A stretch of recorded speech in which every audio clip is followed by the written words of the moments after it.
ಎಲ್ರಿಗೂ ನಮಸ್ಕಾರ. ನಂಗೆ ವ್ಲಾಗ್ ಮಾಡ್ಬೇಕಂತ ತುಂಬ ಇಷ್ಟ ಇತ್ತು, ಬಟ್ ಆದರೆ ನನ್ನ ಫಸ್ಟ್ ವ್ಲಾಗ್ ಈ ಥರ ಇರುತ್ತೆ ಅಂತ ನಾನು ಅಂದ್ಕೊಂಡೇ ಇರಲಿಲ್ಲ. ಸೊ ಇವತ್ತಿನ ವ್ಲಾಗಲ್ಲಿ ನಾವು ನುಗ್ಗೆ ಸೊಪ್ಪು ಅಂದರೆ ನುಗ್ಗೆಕಾಯಿನ ಹೋಗಿ ಮಾರ್ತಾಯಿದ್ದೀವಿ ಮಾರ್ಕೆಟಲ್ಲಿ. ಇದು ನಂದು ಫಸ್ಟಿಂದ ವಿಶ್ ಇತ್ತು, ಒಂದು ಸತಿ ಹೋಗಿ ಮಾರ್ಕೆಟಲ್ಲಿ ಏನಾದರೂ ಮಾರಬೇಕಂತ. ಇವತ್ತು ನಾನು ಮತ್ತು ನನ್ನ ಕಸಿನ್ ಇಬ್ಬರು ಹೋಗಿ ಮಾರ್ತಾಯಿದ್ದೀವಿ.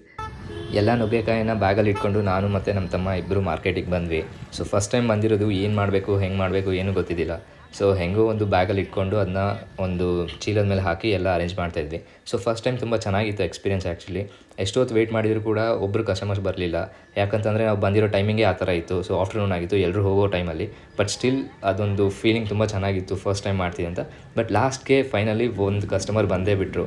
ಸೊ ತುಂಬ ಖುಷಿಯಾಯಿತು ಆ್ಯಕ್ಚುಲಿ ಫಸ್ಟ್ ಟೈಮ್ ಅವ್ರಿಗೆ ಮಾರಿ. ನಮ್ಮ ಪಕ್ಕಗೆ ಒಬ್ಬ ಅಣ್ಣ ಇದ್ದರು, ಅವ್ರು ಕೂಡ ತುಂಬ ಹೆಲ್ಪ್ ಮಾಡಿದರು. ಆ್ಯಂಡ್ ಅವ್ರು ಕೂಡ ಎಷ್ಟೊಂದು ಜನ ಕಸ್ಟಮರ್ಸ್ನ ನಮ್ಮ ಕಡೆ ಕಳಿಸಿದ್ರು. ಸೊ ತುಂಬ ಖುಷಿಯಾಯಿತು ಅವ್ರನ್ನೂ ಮೀಟಾಗಿ. ಇವತ್ತು 2 ಜನಕ್ಕೆ ಮಾರಿದ್ವಿ ನಾವು. ಇದಾದಮೇಲೆ ನಮ್ಮ ತಮ್ಮ ಮತ್ತು ನಾನು ಹೋಗಿ ಉಳಿದಿರೋ ನುಗ್ಗೆಕಾಯಿನ ಬಡವರಿಗೆ ಹಂಚಿದ್ವಿ. ಆ್ಯಕ್ಚುಲಿ ನಮ್ಮ ತಮ್ಮ ಸ್ಕೂಲ್ ಡೇಸಿಂದನೂ ಇದನ್ನು ಮಾಡ್ತಿದ್ದಾನೆ. ಅವನಿಗೆ ಸೋಷಲ್ ಸರ್ವಿಸ್ ಎಲ್ಲ ತುಂಬ ಇಷ್ಟ. ಸೊ ಅವ್ನಿಗೆ ಆಲ್ರೆಡಿ ಫ್ಯಾಮಿಲೀಸ್ ಎಲ್ಲಿದೆ, ಪೂರ್ ಫ್ಯಾಮಿಲೀಸ್ ಎಲ್ಲಿದೆ ಅಂತ ಗೊತ್ತಿತ್ತು.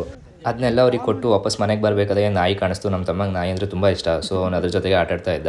ಆ್ಯಂಡ್ ಇವತ್ತಿನ ದಿನ ಇಲ್ಲಿಗೆ ಮುಗಿಸ್ತಾ ಇದ್ವಿ.